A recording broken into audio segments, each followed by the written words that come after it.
हम सबको लगता है कि पैसा मैथ्स का गेम है। Income, expenses, profit, loss, returns.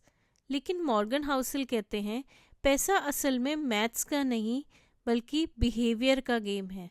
दो लोग सेम सैलरी कमाते हैं, सेम इन्वेस्टमेंट करते हैं, फिर भी एक फाइनेंशियली काफ़ी पीसफुल होता है और दूसरा हमेशा टेंशन में। ऐसा क्यों? उनका पैसा सोचने का तरीका अलग होता है। तो हेलो एवरीवन, वेलकम टू किताब वाली। आज हम बात कर रहे हैं द साइकोलॉजी ऑफ मनी, जिसे लिखा है मॉर्गन हाउसल ने। ये किताब हमें सिखाती है कि हम पैसा क्यों गलत जगह लगा देते हैं, क्यों कभी ज़्यादा कमा के भी खुश नहीं होते हैं। तो इस किताब के पहले चैप्टर में मॉर्गन हाउसल ने बात की है कि हर इंसान अपनी कहानी के हिसाब से पैसे को समझता है। सोचो, एक आदमी है जिसके पेरेंट्स ने 1990s में स्टॉक मार्केट क्रैश देखा। उसके लिए इन्वेस्टमेंट मतलब रिस्क और बहुत ज़्यादा डेंजर। उसे कहीं भी पैसा इन्वेस्ट करने में डर लगेगा। और एक दूसरा आदमी है जिसके पेरेंट्स ने सिर्फ मार्केट ऊपर जाते हुए देखा था, तो उसके लिए इन्वेस्टमेंट मतलब ग्रोथ और अपॉर्चुनिटी। दोनों अपनी जगह सही है। ऑथर का कहना है कि कोई भी पैसे के मामले में क्रेजी नहीं होता है, बस सब अपनी लाइफ एक्सपीरियंस के बेसिस पे डिसीजन लेते हैं। दूसरों के फाइनेंशियल डिसीजन को हमें जज नहीं करना चाहिए और कभी भी ब्लाइंडली किसी के फाइनेंशियल डिसीजन को कॉपी भी नहीं करना चाहिए। मॉर्गन हाउसल इस किताब में लक और रिस्क की बात करते हैं। हम अक्सर सक्सेसफुल लोगों को देखकर बोलते हैं कि ये तो बहुत इंटेलिजेंट है, इसीलिए ये सक्सेसफुल हुआ होगा, और जो फेल हो जाता है उसके लिए हम बोलते हैं कि इसने ज़रूर कोई ना कोई गलती करी है। पर सच ये है कि लक और रिस्क का रोल हमारी सोच से कहीं ज़्यादा होता है। आप बिल गेट्स को देख लीजिए। टैलेंट था, मेहनत थी, लेकिन साथ ही साथ परफेक्ट टाइम पे उन्हें परफेक्ट अपॉर्चुनिटी मिली और थोड़ा सा लक भी। हर इंटेलिजेंट इंसान बिल गेट्स नहीं बनता है। मॉर्गन कहते हैं इसीलिए अपनी सक्सेस पे ज़्यादा घमंड नहीं करना चाहिए। मॉर्गन हाउसल इस किताब के चैप्टर 3 में कहते हैं इनफ कभी भी नहीं होता है, और जो शब्द है वो कभी ख़त्म नहीं होता है। इस दुनिया में ऐसे लोग मिलते हैं जो करोड़पति होते हुए भी जेल चले गए सिर्फ इसलिए क्योंकि उनको थोड़ा और चाहिए था। एक सक्सेसफुल इन्वेस्टर था, उसके पास घर, गाड़ी, रिस्पेक्ट, पैसा सब कुछ था, पर उसने बोला बस एक और डील हो जाए, उसके बाद मैं रुक जाऊंगा। और वो एक और जो था वो उसकी ज़िंदगी की सबसे बड़ी गलती बन गई।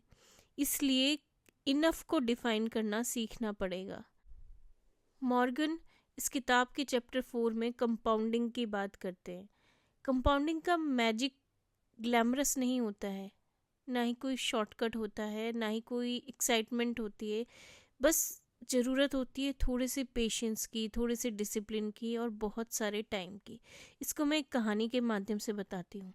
एक आदमी 20 साल की एज में इन्वेस्ट करना शुरू करता है और दूसरा 30 साल में।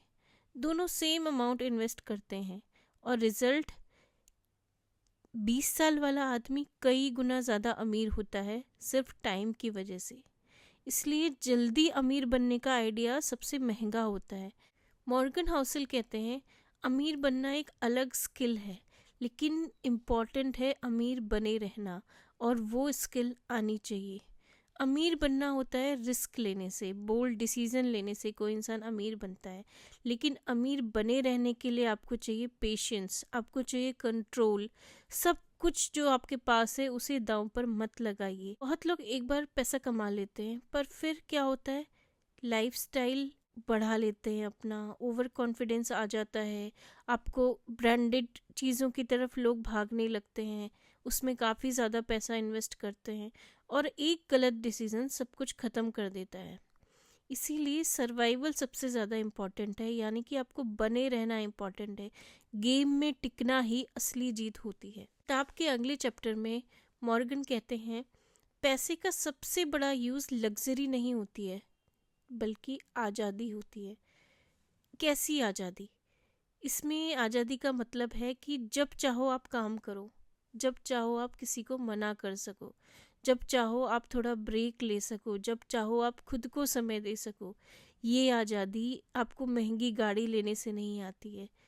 पैसा दिखाने के लिए नहीं होता है, बल्कि अपनी लाइफ को कंट्रोल करने के लिए होता है। इसलिए पैसा दिखाने के लिए कभी मत कमाओ, अपनी लाइफ को कंट्रोल करने के लिए कमाओ, अपने समय को कंट्रोल करने के लिए कमाओ।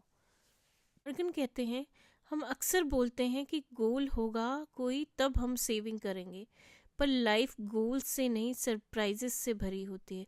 आपको नहीं पता कब आपकी लाइफ में कोई मेडिकल इमरजेंसी आ जाए, कब आपकी नौकरी चली जाए, या फिर कब फैमिली में कोई प्रॉब्लम आ जाए।